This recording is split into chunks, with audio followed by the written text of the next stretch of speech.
Yo, yo, yo, what's up, party people? This is Sage Lewis. It's the Sage Against the Machine podcast, and today we're going to talk about the community conversation series with the APD that happened last night. That was over at the New Hope Baptist Church, 1706 South Hawkins Avenue, a lovely establishment. The long and short of it is I wish I hadn't gone. I wish I hadn't gone. It just made me angrier. And I really honestly didn't come to be angry. That wasn't I was looking forward to it. It's called, what it was called? It was called the Community Conversation Series with the APD. Beacon Journal wrote about it. I think they did a pretty good job. Akron Police Chief fields questions on Jalen Walker case. Intense community meeting. Tense-ish. I've been to tenser. Akron Police Chief Steve Milet faced a skeptical and occasionally critical audience during a 2.5-hour meeting Wednesday night on developments in the Jalen Walker shooting.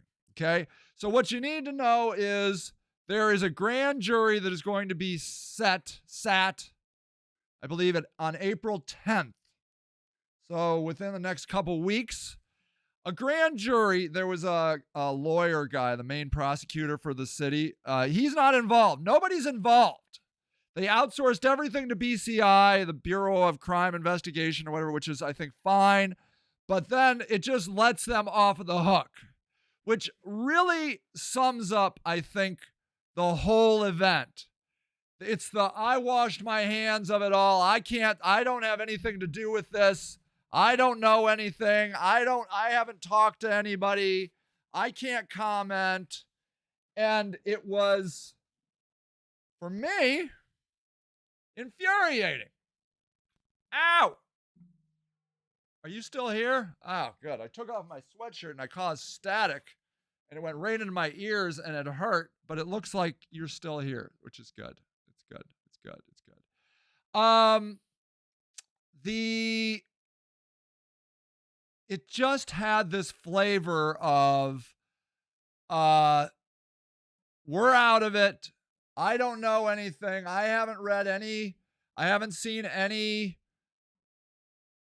police statements. And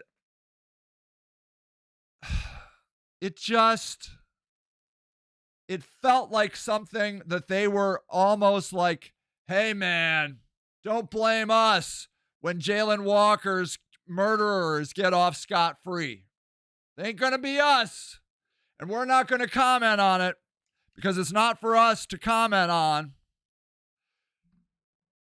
They did say that if there will be an internal investigation, but if the BCI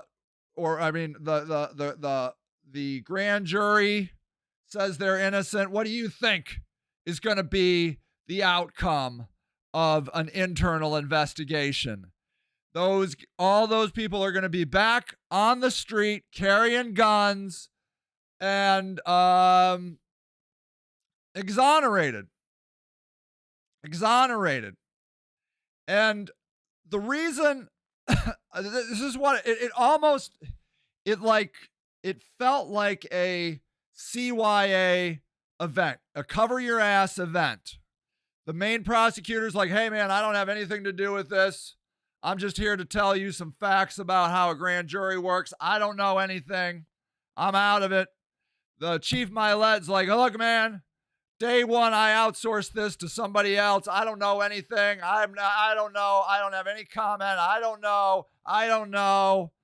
Do you think this was excessive force? I don't know. I'm not investigating this.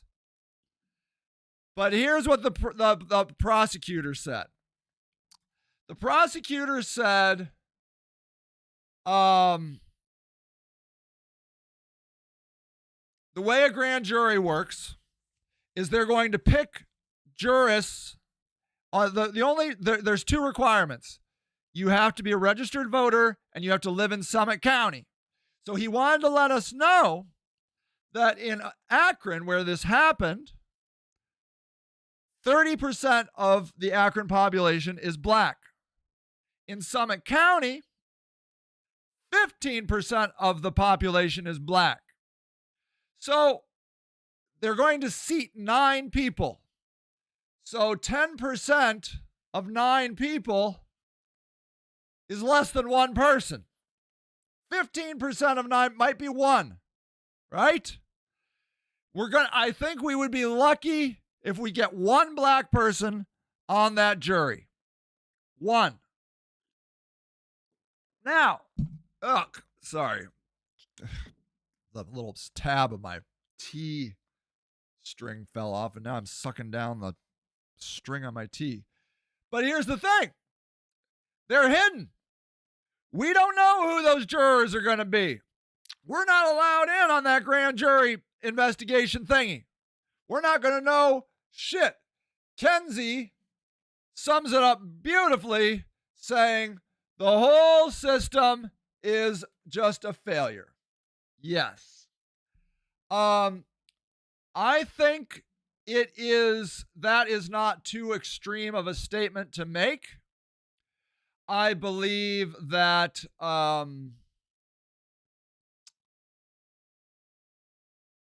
you can look at any system and see it. In fact, I'm reading a book right now. Let's see if I can pull this up. You know, again, preparation would sure be nice. Preparation would sure be nice. It's called Ladder to the Light. And this guy's cool. He's a Native American. And he says this. The depth and nature of their worry. He was talking to some group and he said they were worried. The depth and nature of their worry was revealed in how they responded when I asked them to name one institution, one public system in our culture in which they still had complete confidence. Would that be in our education system, I asked? The room was silent. Our political system? Silence. Our judicial system? Silence. Our healthcare system? Silence. How about our religious institutions? Surely we will have confidence there. More silence. We are waking up. See, the Make America Great people want to go back to a time where we didn't question this stuff, where we didn't look at the atrocities of the system. That putting your, head in the sand type of existence does great for wealthy white people. Okay, it's great. But if you aren't rich, if you aren't white, if you aren't a man, if you aren't a black person, if you're any of those people, keeping your head in the sand hurts you. Hurts you.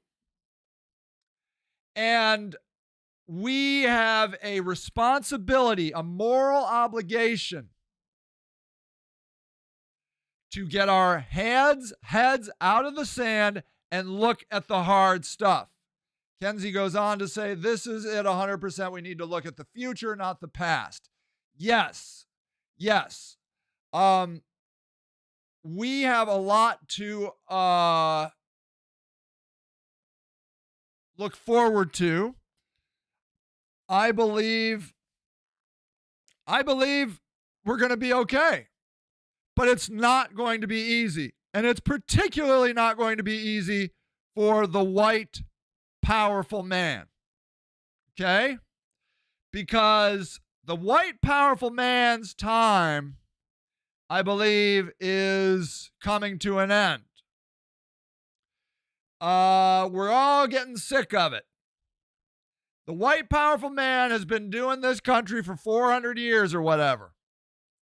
They've been running everything, and now they're rolling back LGBT. They're what was going on? The outlawed trans people in some state. I don't even know.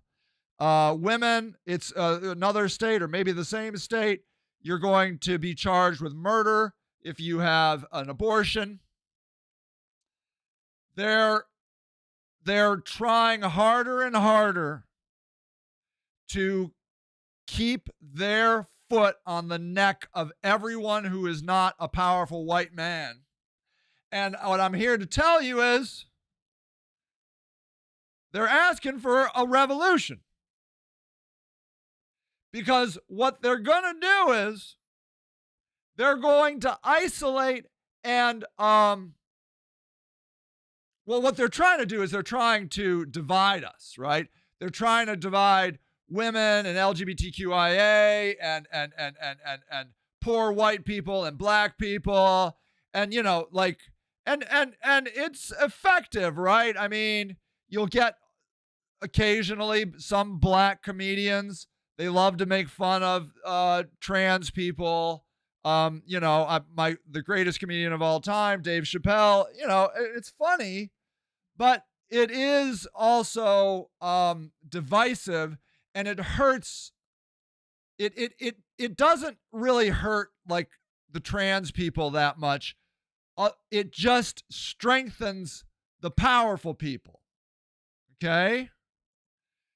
Fear tactics make us turn on each other so we ignore the real enemy. Yes, Kenzie, bring in the wisdom today. The real enemy is the powerful white man. Okay? Not all white men. Okay? Just the powerful one.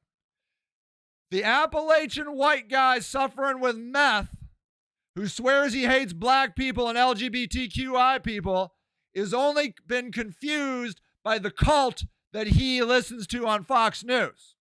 Okay? He has been confused. If you are a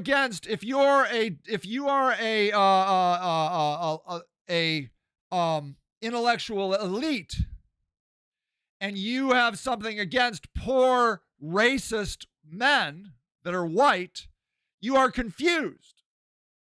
The cult has gotten into your brain. The racist white man down in Appalachia is not hurting anybody. He's not hurting anybody. He is merely regurgitating what he hears on Facebook and wherever God knows he gets his information. But you can't think that you are immune to it either, because you're regurgitating bullshit you're hearing too. All right? You got to be open. I really recommend you just work on yourself. Don't stop looking outside of you for the problems in the world when it's you that is as culpable of the problems as anybody else. Because anytime you look at a powerless person and say, those people need to blah, blah, blah, you are hurting the fabric of American civilization. There is only one person you need to call out, and it's the powerful white man. All right? You don't even need to go after his apologists. You just talk about the powerful white man, and I'm talking about Joe Biden as much as I'm talking about Donald Trump. Okay? Joe Biden is a lying piece of shit. Everything he said he was going to do on the campaign, he's like literally doing the opposite. Kenzie says, we got to go to the source to help those people. They're victims. Yes. It's hard to see it because they're wrong, but being brainwashed and oppressed can mentally shake you. Yes. Self-accountability is always the first step. Lead by example. You're great. Thank you. You put your heart and soul into people. Thank you, Kenzie. It is going to be hard for a trans person to walk down the street of some small town in southeast Ohio wanting to make friends with racist meth addicts. It's going to be hard, but we need to do it. We need to do it because I'm here to tell you, when you meet somebody, all that bullshit goes away. But what we're doing is, and we're falling into the trap of the powerful white man. We're falling into this trap. He's keeping us isolated. Mark Zuckerberg, powerful white man. Elon Musk, powerful white man. They're keeping us in our little isolated boxes where all we hear is the stuff that corroborates what we were thinking. There is, if you are poor, you, no matter what else you think, if you're black and you don't like LGBTQIA, if you're white and you don't like black and LGBTQIA, if you're black and you don't, it doesn't matter. If you're poor, you are oppressed in America. You have to get rid of all that other bullshit that they're trying to put on our brains to keep us divided. I talked to a very devout Jewish man the other day, and I said, look, man, this is ignorant, but I just got to ask, why do you think the Nazis went after the Jews so hard? He's like, they were just scapegoats. There were problems in the country. They looked around and they're like, these people probably did it. And then, Kanye.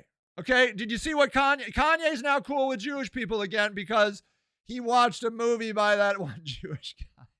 He watched 21 Jump Street. He's like, I watched 21 Jump Street now. I'm cool with Jews again. We don't need to be mad at Kanye. Kanye has been proven diagnosed with bipolar. Okay? He's mentally ill. And he's fallen into the trap of being sucked into the powerful white man vortex. He's going to dinner with Donald Trump. He's doing all that crap. We just gotta love Kanye. He put out good music. He's a little screwy in the head. We just love him. Just love him. He doesn't know what he's talking about. Okay? He doesn't know. We don't have to hate Kanye. Now, the guy that's spending a long time in jail, the guy that peed on teenage girls, he, needs to be in jail.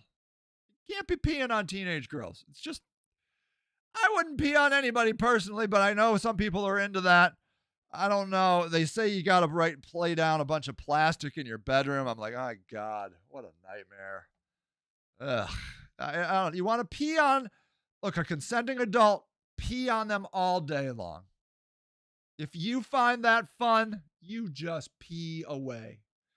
But you can't pee on 14-year-old girls. You can't. You got to go to jail for that. Why do you have to go to jail? I'll tell you. Because when you're that guy, why can't I remember his name? Anyway, it doesn't matter what his name is. You know who I'm talking about. That rapper that's in jail for peeing on 14-year-old girls. It's a power differentiator, okay? When you're older, you know things that younger people don't know. 18 is a fine line. It's a fine line. I think it should honestly be 26. I believe this. You shouldn't date anybody 2 years older or 2 years younger than you until you're 26. When you're 26, science has said that your brain is fully developed. Then date whoever you want. But 18 is fine too. You definitely can groom people at 18. My son is 18. He's still a child. Don't tell him I told you that. He would never listen to this. He's very smart, but he's not fully cooked. The guy could be easily manipulated by somebody that wanted to groom him. I think. Because we have the tools of being around. We know how to manipulate people. So that guy's got to go to jail for peeing on 14-year-old girls. You just can't do it. Can't do it. If a 14-year-old wants to pee on another 14-year-old, I guess that's fine. But even then, I don't think they should go to jail, but maybe they should go see a therapist or something. What 14-year-old wants to pee on another 14-year-old? I don't know. Does that happen? I'm sure it happens. Anyways. So, okay. Look. The problem is we are all learning that our systems are fucked. Okay? We're all learning this. And so I went to this thing, okay? And let me tell you this. I believe this is a decent human being. This guy we're looking at here, Chief Milet. I don't know, honestly. I mean, look, I'm going to tell you I'm bigoted. I'm like, why are you so fat? Okay? It makes me have a hard time believing this guy can be a police officer when he's so fucking fat. But you know what? That's bigoted of me to say. Of course he can be a good police officer whether he's fat or not. I mean, you don't want him running down the street trying to catch anybody. He ain't catching anything except probably a cheesesteak sub. I hope he goes to Hanini's Subs, by the way. That's the best sub in Akron. That's my wish for Akron Police Chief Steve Milet. I hope he's been to Hanini's. I'm telling you, this guy tried his best. Okay? He's trying to be open. He's trying to, he's doing these talks, okay? And he spent 2.5 hours with us. And that was very cool. And there were other police officers there as well. I took some pictures. Let's see. Did I get any other pictures? There was another, I don't know. I think Sergeant Miller was there. He's a black police officer. He seemed very cool. I didn't take a picture of him. I don't know why. But it was enraging. Because the people that were there were people that wanted answers. It was a mostly black audience. And they wanted answers to real questions. Like, do you think? They said that there's an 11-page document on the police website of acceptable use of violent force or whatever. And he's like, I can't read this all to you because it's 11 pages. I'm not going to just summarize certain things. You're going to have to go read it all. So somebody said, hey, man, do you think 8 people emptying 8 bullets, all of them, 90 bullets total, 40 plus bullets, 8 contact, it makes you think you're freaking, you're really like, I don't know, maybe you should get to the range a little bit more. You got 90 bullets and only 40 some made it to the target. That's a little, but you're stressed out. I get it. I don't know. I don't know. Yeah. And then Michael is right. These trained talking heads don't know how to give actual answers. Well, here's the thing though, Michael. They're on the back end. The lawyers are in their ear telling them all the shit they can't say. Don't say this. Don't say that. If you say this, then you could be held blah, blah, blah, blah, blah, blah. I have lawyers telling me that shit all the time. Okay? And they're mean well. Everybody means well. Okay? Everybody means well. But meaning well and doing well oftentimes are two very different things. Okay? So So the people, one person asked, hey, do you think this might have been excessive force? And Chief Milet, his answer is, I can't comment on that. I don't have the information.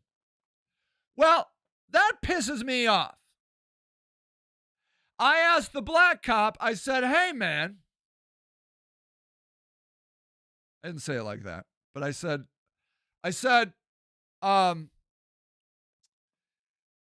my first question was, you're a citizen that happens to be a police officer. Do you have the right to express an opinion? And his initial answer to that was, I don't like expressing my opinion. I don't do it. And then he gave me a whole long answer that just was, he insisted to say it because I wanted to ask another question, but he wanted to, I didn't hear any of the words because they were just bullshit. Because after that, you heard it. He's not going to tell you his opinion. And then I said, look, man. Again, I didn't say, look, man. In my head, I said, look, man.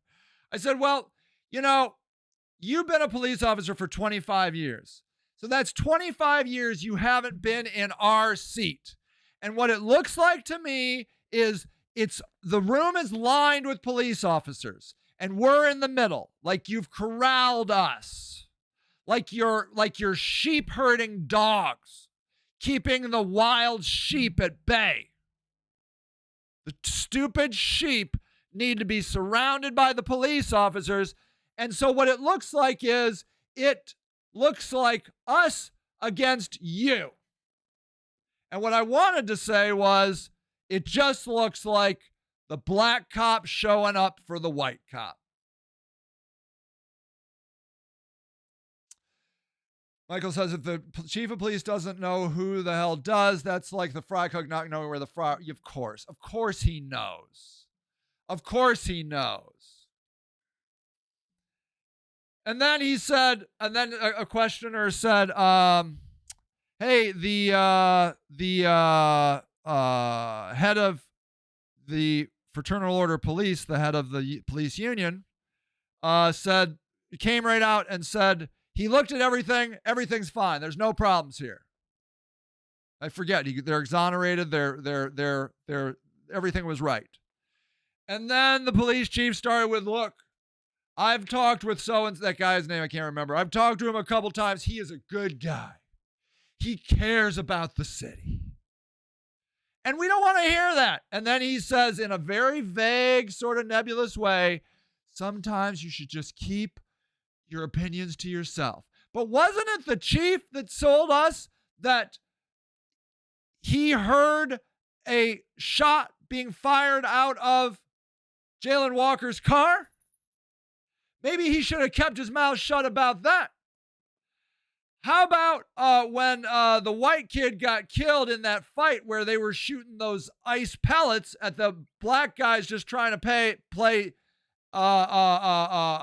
basketball? Chief Milet had no problem piping in and saying that they were the enemy, the black people. He's got no problem expressing himself when it's his side. But when it's not his side, he shuts the fuck right up. Nothing to see here as the house burns down. Right. They have all the answers until they don't. And so all of this just kept making me angrier and angrier and angrier. And I am just a middle-class, middle-aged white guy. Older. I'm middle-aged plus. I'm 51, 52, 50. I can't even know. Something like that. I was born in 71. It just makes me angry. Yeah, I'm 51. Don't age me too fast. If I can live to 102, I'd be a middle age. I don't know if I can make 102. I'm going to make 100 though, so I'm close to middle age. And I just look at all those black people in that audience thinking, holy shit. Here it goes again. But the whole thing about them saying that the grand jury is going to be a private group from Summit County, and Summit County only has 15% black people, really sounded to me, and other people said it, like they're setting us up for an exoneration, that all those cops are going to walk. And then we go into a big big discussion about how to safely protest. And he's like, hey, man, nobody said, hey, man. I'm sorry. He said, look,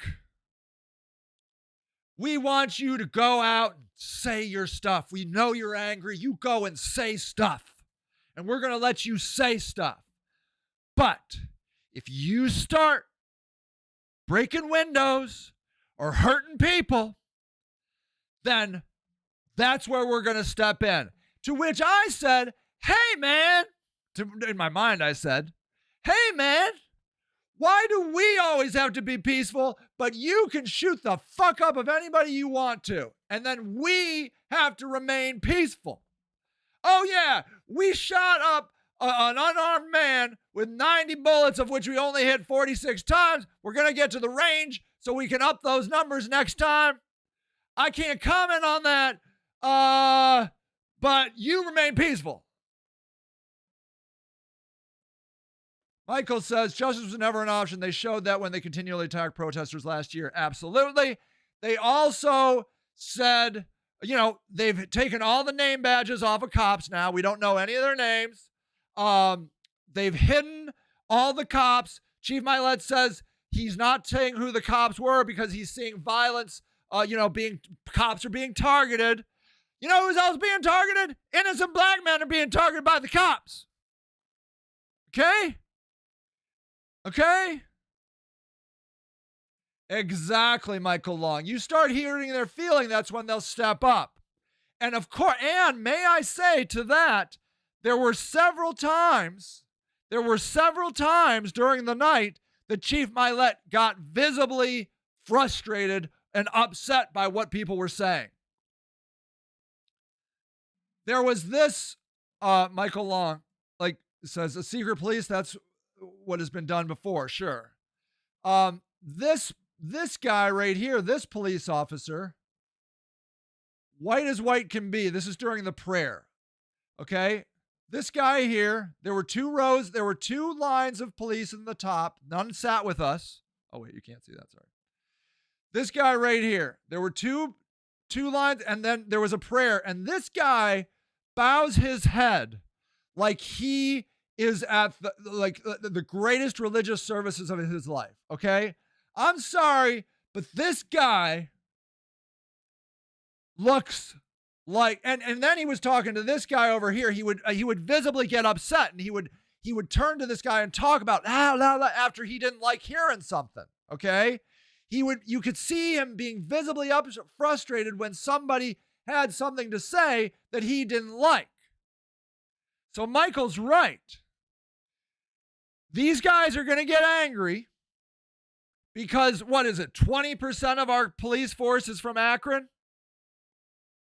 They're all going to come out. It's going to be the white police in the riot gear, and they're going to come and save the day. And we're going to get tear gassed. We're going to get pepper sprayed. We're going to get curfews. I guarantee it. They're going to roll out that new military vehicle they bought. I saw that at the last protest. They're going to be all geared up. They're going to look like military people to intimidate us. And I guarantee people are going to get tear gassed. And then while they say, and you need to stay peaceful, while they're tear gassing us, they're going to paintball us. In 2023, why are we still having prayers at government events? I know. Look, I am a Christian, but I'm here to tell you, Christianity is the religion of the slave master and the oppressor. I know a lot of black people are Christian. I don't know why. I don't know why they decided to follow that ridiculous belief, because it's just like praying to the slave master. Now, that wasn't really Jesus' fault, but it is humanity's fault of what they did to Jesus. Okay?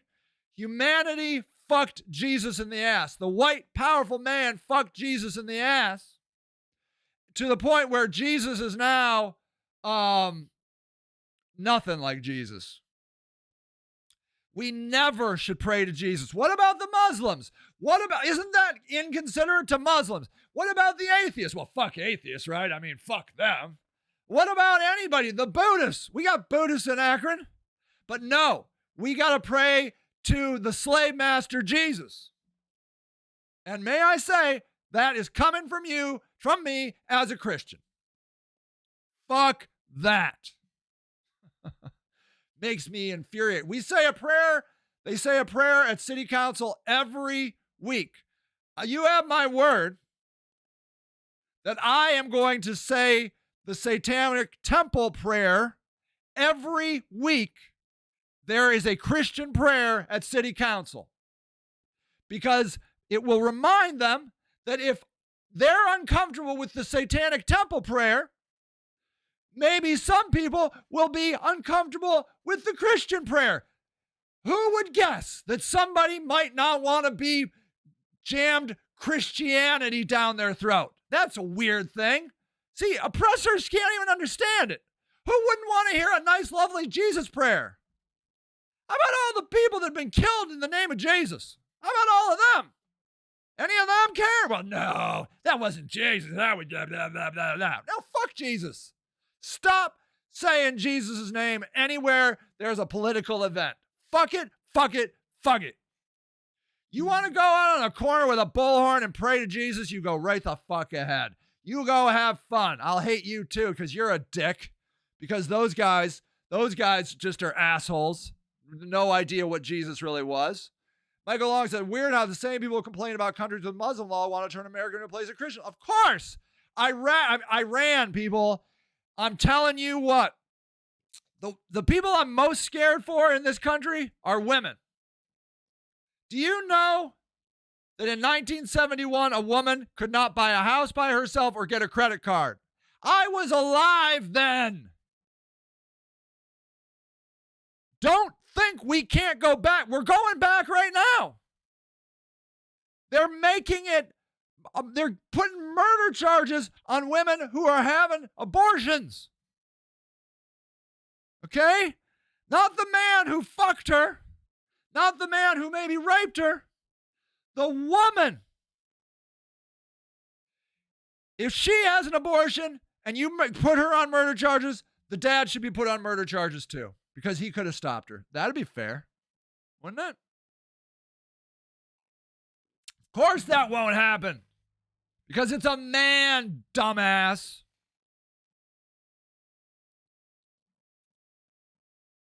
Okay. Those loving Christians are planning a protest against drag queens this weekend in Northeast Ohio because it doesn't fit into their bubble. Right. Exactly. Look. You need to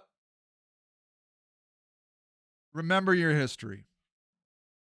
Do you remember the guy who said, give me liberty or give me death? Okay. Give me liberty or give me death. The quotation attributed to American politician and orator Patrick Henry from a speech he made at the Second Virginia Convention on March 23rd, 1775.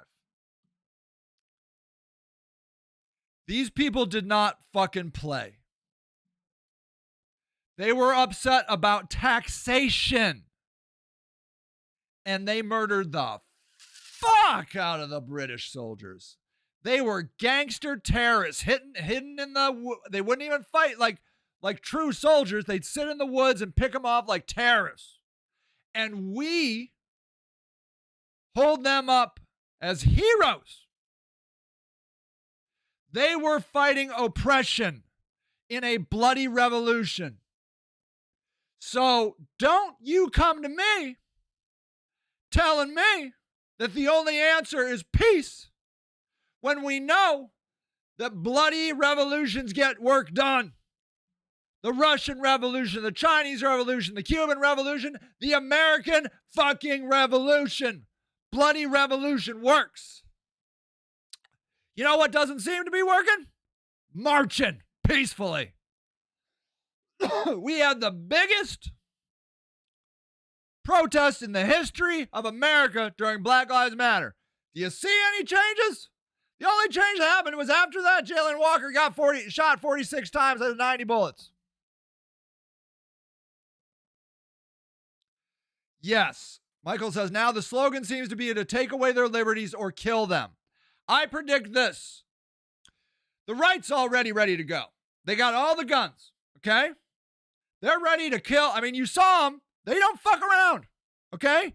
You might not like their values about women's rights and LGBT, but you know what? They didn't come and kill a bunch of women and LGBT. January 6th. They did this shit. No. They did this. They went right to the Capitol, baby. They went right to the Capitol.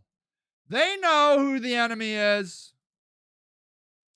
They know. I predict we're going to align with the right. Remember this, people.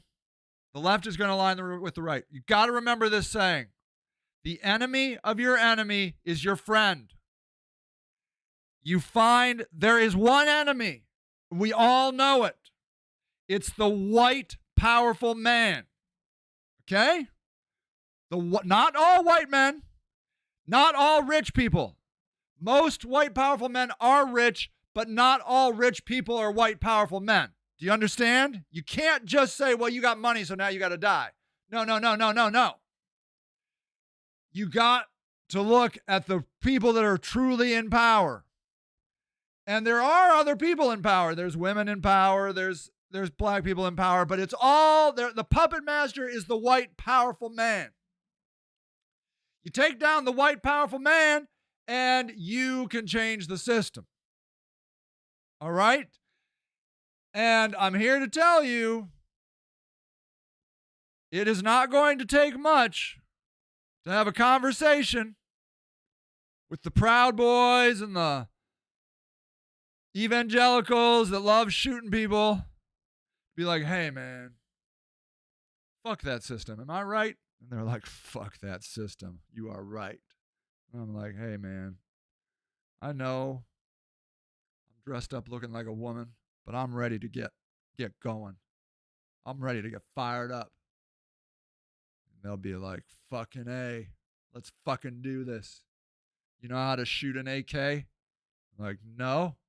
You want me to show you? Fuck yeah, I want you to show me. Right this way. Buddies forever. Now, not forever, ever. Once they win the revolution, then they can sort out all their differences. And then, we'll go back to that shit. But that's how you win. You break down the barriers. That's how you destroy the powerful white man. Okay?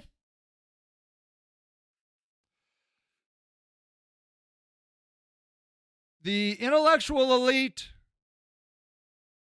left needs the right's guns, and the right's guns need the intelligence of the intellectual elite. Okay? And their money. They got all the money too. The intellectual elite are rich as fuck. That's how we win the revolution. Now, does there have to be a bloody revolution? I say no.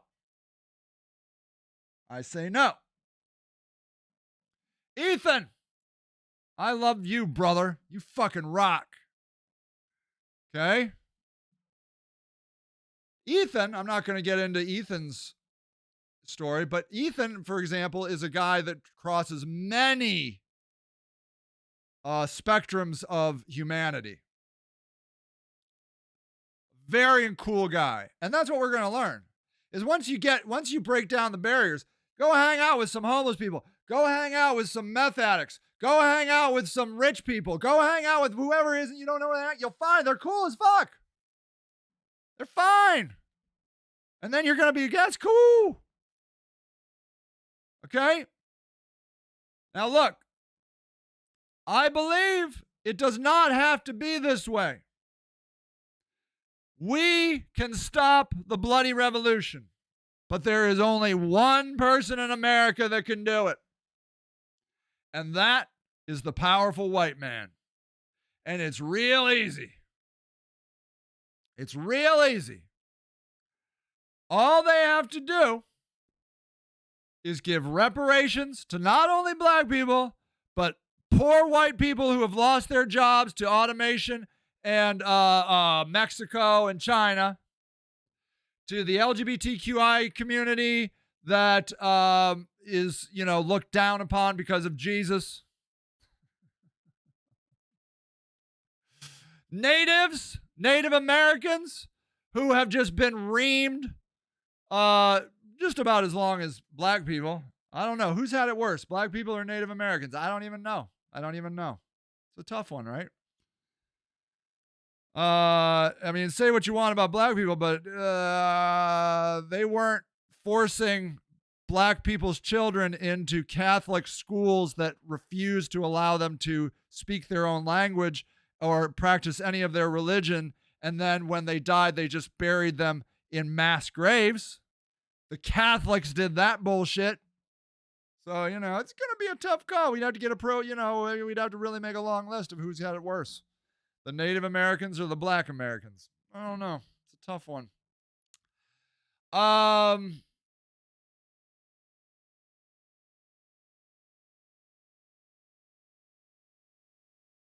I'm thinking about who had it worse. I don't know. I can't do it. I'm going to have to go make a list.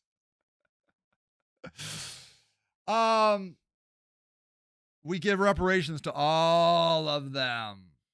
And then it's not just money. Then it's justice, dignity, and respect. They get to be a part of the playing field. I will also not say the Pledge of Allegiance when I'm a city council member unless they change the last line for justice for the powerful white man. What is it? I pledge allegiance to the flag of the United States of America, one nation under God, indivisible, with liberty and justice for the powerful white man. They say that, I will say it proudly. But liberty and justice for all is the original gaslighting bullshit. Liberty and justice for all. Can you imagine that comes out of anybody's mouth? Does anybody here think that liberty and justice for all is anything we adhere to? Ha! For all? How about for a few? How about maybe 10%? Liberty and justice for 10%? They meant liberty and justice for land-owning white men. That's what they meant. That's what it was all about. That was the only people that could vote. It was liberty and justice for land-owning white men. Okay? And it's been that way ever since. We got to wake up to this. We got to wake up. We have to unite. The oppressed must unite together to fight the oppressor. The oppressor is the powerful white man. If the powerful white man does not want a bloody revolution, which I only see as more and more likely, income inequality is increasing, addiction is increasing, poverty is increasing, the housing is too expensive. They're asking for a revolution. They're begging for it. Would you please kill me? Is basically what the powerful white man is saying. I would love it if you would please kill me. Because all of their actions are leading to that outcome. And the only person who has the power to stop this is the powerful white man. Do you think he's going to stop it? No. Oh, one last thing. You know why? Because I think he thinks, we got all the guns. Well, let me tell you about two words. Vietnam and Afghanistan. That shit didn't go as planned. Okay? In fact, it was a debacle. We ended up pulling out people on helicopters in both situations. Do you think the American military has any earthly idea how to handle a revolution on their own land? What are they going to do? Nuke us? What are they going to do? Bomb our buildings? No. No. They're going to go door to door. They're going to get in. They're going to end up in urban combat on camera 24/7 in their own cities, shooting American citizens. Black citizens, white citizens, gay citizens, women. It's gonna look fucked. If they and we have like 400 million guns sitting out here. I bet they don't even know what we got. Okay? You tell me they ain't got rocket launchers around here. They don't got land to air missiles. We got shit up in here. They got fucking. Are you watching the Waco thing? The Waco guys. He alone pushed out ATF, killed 4 ATF officers, and they limped out. They lost. ATF lost that initial battle. I haven't finished it. I don't think it ends well for that guy, but initial battle, whatever his name, Waco guy, won. You think we can't do that? We can win, people. We can win a war revolution if we unite. So, powerful white men, if you think you don't have anything to worry about, maybe have a little caucus with some of your other powerful white men of how you're going to take down an armed revolt by united people all across America. That's going to be special. All right? You're not going to win. We're better than Vietnam. We're better than Afghanistan. Those people are dirt poor fuckers. We're rich as fuck with guns everywhere. What do you think? Good God, you're dumb as... that's the problem with rich white men. It goes right to their head. Powerful white men. They think their shit doesn't stink and they got all the answers. And meanwhile, they keep losing all these battles and they're retards and they're idiots. They're fucked. They're fucked. Reparations for all oppressed people. Justice, dignity, and respect. Those are the requirements to how you don't get into a bloody revolution. Otherwise, I think we're coming. That's how I see it. People, I love you. Stay strong. Believe in yourself. You are the fucking badasses, not the powerful white men. They are cowards. They shrivel and hide behind their military. They are fucktards. Fuck them. Long live the people of America.